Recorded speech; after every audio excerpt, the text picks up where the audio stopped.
How you doing? I got your video and your question.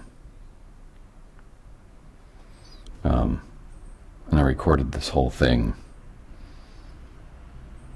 and it was crap. Well, not all of it was crap. Some of it was actually pretty decent, but overall it was crap. So I'm trying again.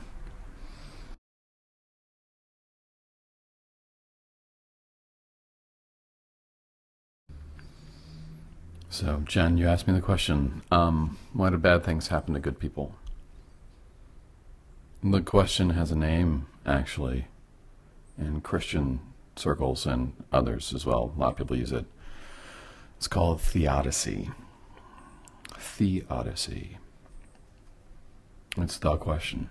And I don't want to give you some response like, hey, it's a mystery. Because I think your impulse to deny those pat answers, is a good impulse. You should deny those pat answers. Those are answers for 8-year-olds. And mostly 8-year-olds don't buy them either. But, when you're 8, you got other things to worry about, like playgrounds and being 8. But when we're not, and serious shit comes down, and, oh, it's God's will, or whatever we're told, whenever that is the response, it never works, does it? It doesn't ever actually fulfill the need, the longing for an answer. So here's my attempt at an answer, but it's not an answer, because what I'm going to ask you to do is live with the ambiguity. All right? So, step 1, I love you. And I'm sorry you're heartbroken. I'm heartbroken watching you be heartbroken, and it won't do. It just won't do. So know that I love you. That's really the only and best answer I have. Which from there comes the sermon, of course. Read Psalms 22 and 23 back to back. Just read them as one big psalm. Psalm 22 starts, my God, why have you forsaken me? It's this wonderful scriptural version of what the fuck? Infuriated, pissed. We're supposed to be able to come to God and say, why aren't you stepping up to the plate, asshole? You should and can say that to the Almighty. I think God can handle it.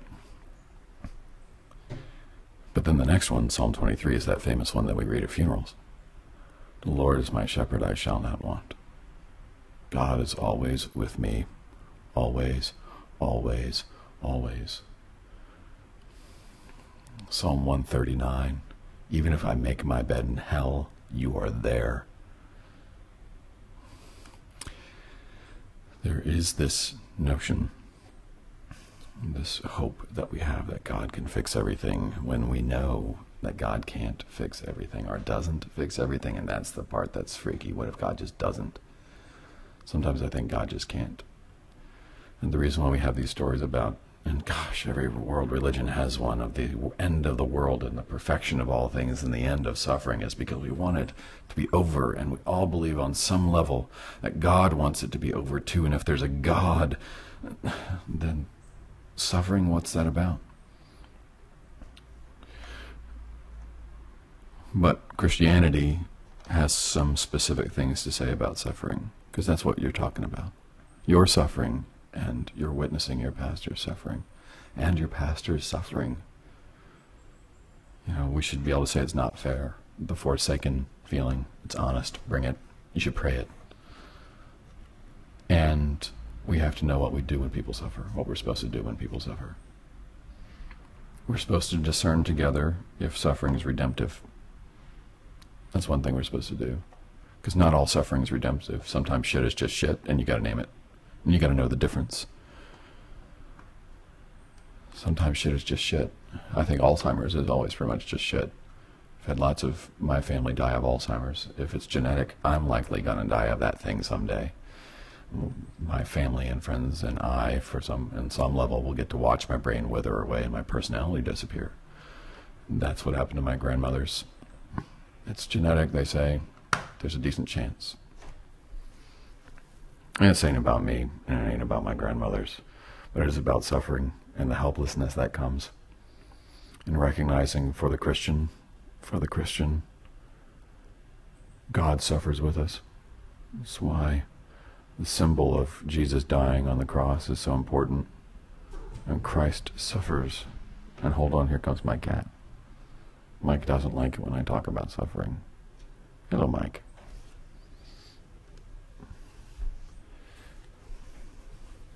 This is Mike. He's going to try to make everything better by getting away. Here you go, bud. We'll leave that in. God suffers with us. Solidarity in suffering. God dies of Alzheimer's every day. God gets raped violently every day. God gets killed by a bullet outside Chicago because he's a gangbanger one moment and he's a 2-year-old girl who gets hit by a stray bullet the next. God dies with us all the time. God suffers with us all the time. And we are called to reach out as Christ, as God, with hands of compassion and healing and hearts that break, and to move our feet and to be present when other people are suffering and to sit with them in the suffering. You can't fix it for them all the time. You can't do it. You can try to alleviate it. You can look at root causes when it's a justice issue. You know, that you feel like you can fix. You can't fix a tumor. You can take it out. You can treat diseases. But, you know, sometimes, and this is the thing to remember, we're just humans and we're fragile and we break. We break. Tumors take away our ability to speak. God doesn't do that. It's the tumor. And the tumor's just a thing. Now, why God allows for tumors, I don't have an answer for that. You know, we talk about this being a fallen world. We're not just talking about moral behavior when we talk about that. We're talking about unexplainable shit. Christianity doesn't have an answer for the question of why God allows for bad things to happen at all, whether to good people or bad people. Christianity and Judaism will say the rain falls upon the just and the unjust alike. And we just have to live in the ambiguity. And we can find God in it or not. We can be God's body in it or not. But there is no answer. There just isn't. But that takes me back to the beginning. And I didn't say it just to prove a point, but I said it because it's sincere, and I mean it, but also because it's the only thing we've got. I love you. And if I could be there to hold your hand, I would. I reach through. So I'll talk to you. I'll respond to your video. All the way on the other side of the fucking planet. I do love you. And I'm sorry. And you should be mad at God if you need to be mad at God. But then you call up your church and ask them what they're doing to help the pastor out. Make sure they're taking care of him. Make sure that he's not flailing around for money, that his wife, his family aren't flailing around hoping people will care, but that people are actually caring for them.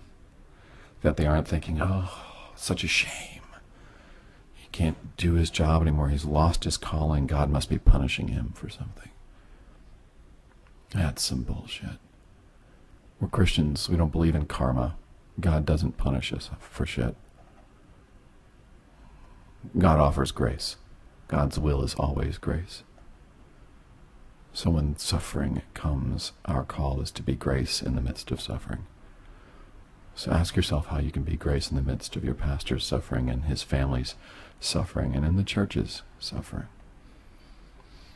That's really the only thing we can do. And I love you.